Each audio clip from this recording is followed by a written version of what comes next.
Hi everyone, I am presenting my book for our second paper. I chose Simone Biles. The name of the book is Courage to Soar. She is the author. There also was a foreword by Mary Lou Retton, who is also an Olympic gymnast, and a contributor, Michelle Burford, I think is how you pronounce it.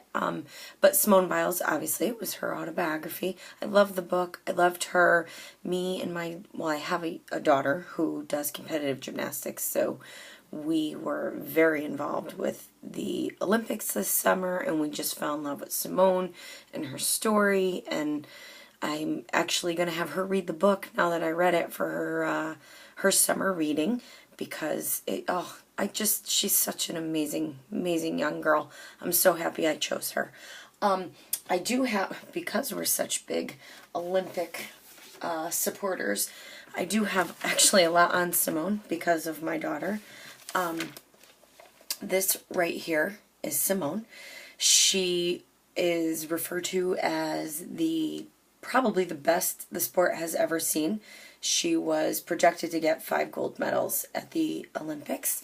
She won 4 and got 1 bronze, which broke all records of every gymnast who has ever competed in the Olympics.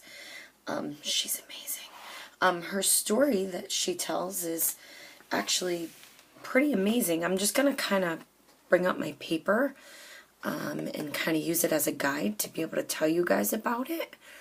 Let's see here.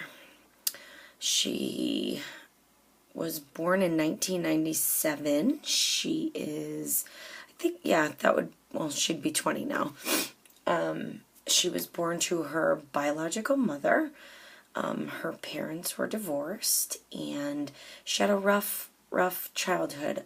She grew up with 2 older siblings, 1 younger, and her mother was into drugs and alcohol, and her neighbors actually called social services to have the children taken away or investigated because they were alone so much. So the 4 siblings were actually taken from the mother when she failed drug tests and was proven to be neglecting them. They were put into foster care at a very young age. I think her younger sister was only, let's see, I just want to make sure I'm giving the right ages. Yeah, she was only like 9 months old when she went into foster care. Simone was not much younger than that. They're only older than that. They're only about a year apart, maybe a little bit more. But Shannon, who was her biological mom, her father, which would be Simone's grandfather, used to visit them off and on. He had remarried and lived in Texas. Simone and her siblings and her mom were living in Ohio, but her grandfather would go back and forth and make visits and still have contact with him.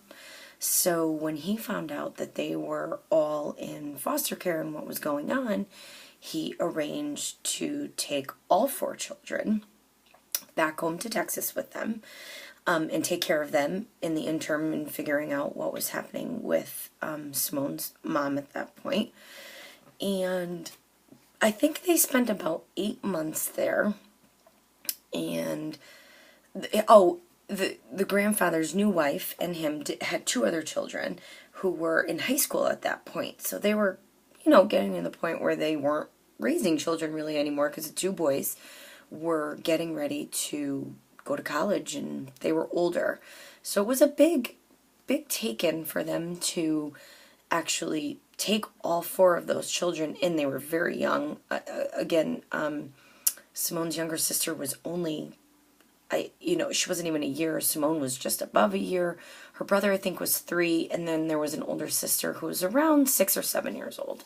So that was a big intake for them to take all 4 of those children in, but they were very adamant on wanting to keep them together, and so they did, and they went there, and they had a great 8 months.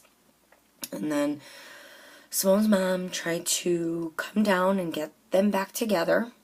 They offered to maybe just have the 2 older children go back, and Simone and Adria is her younger sister. stay with the grandparents, but the social worker agreed that it would be better to keep all four of them together. So with hesitation by the grandparents, they went back, and they actually went back to the same foster family that they were with originally, to try and ease them back, to make sure that Shannon, their biological mother, really was able to care for them at this point. And sadly, she was not. She kept failing drug tests, and it got to the point where they had to make a decision on what was going to happen. So after the older two wanted to really stay closer to where the mom was, so they were actually adopted by another aunt in the family and were able to stay in Ohio. And that is when Simone and her younger sister moved back in with the grandparents in Texas. And about a year after that, they officially adopted them. So that's, now she refers to them not as their grandparents, but as her mother and father. And they raised her. And she talks very fondly in the book about how she really wasn't attached to her biological mother because she was so young when she was taken away. She talks about how the older two were, upset having to leave, and how they wanted to live closer to her, and where her and her sister really didn't have a relationship with her, and she didn't feel that bond on having to be close, living close to her. So it was an easy transition. They felt at home with the grandparents. They had worked so hard on building such a relationship with them, and they truly were. That's where they belonged. So moving forward, she got involved in school and friends, and had a very, very happy childhood.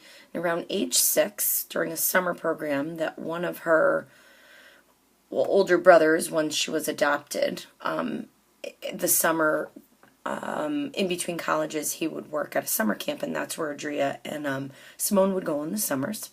And they were supposed to go to a farm one day, but it was pouring rain, so they decided to go to the local gymnastics facility that was down the road, and the rest is history. Simone talked a lot about how there was a trampoline when she was in foster care. She could never go on it because they were afraid she was going to get hurt.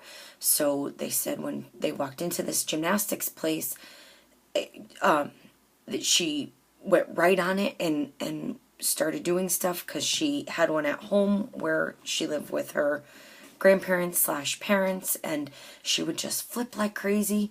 And she got the attention of the gym owner, who got the attention of the team coach there, and they wanted to know who she was, and they asked her to be in classes, and she started advancing at such a fast rate that they asked her to be on team.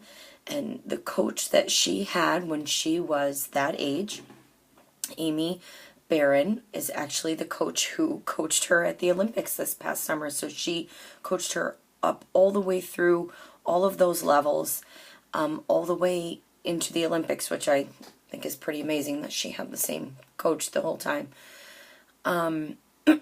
She did go in and out of schooling. Obviously, when you get to that level of Olympic training, you have to make the decision of, being at a private school or being in homeschool, or, putting the normal things that, kids in middle school or elementary school would do on hold, really, because she was training so much. She was training before school, she was training after school, and that's a big decision for a girl to make at that age. Instead of playing with her friends or, going to dances or anything, she's in a gym training.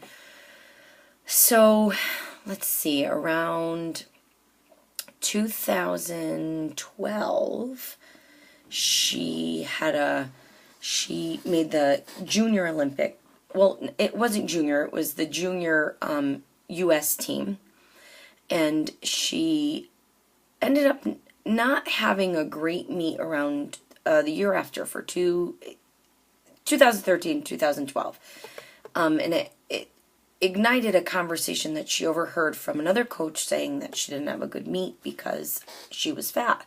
And Simone talks a lot about how she was very insecure about her body. She had a lot of body image issues. She was self-conscious about her muscles. She used to wear big coats all the time because she was insecure about how big her arms were, obviously because she was training for at such a level of gymnastics.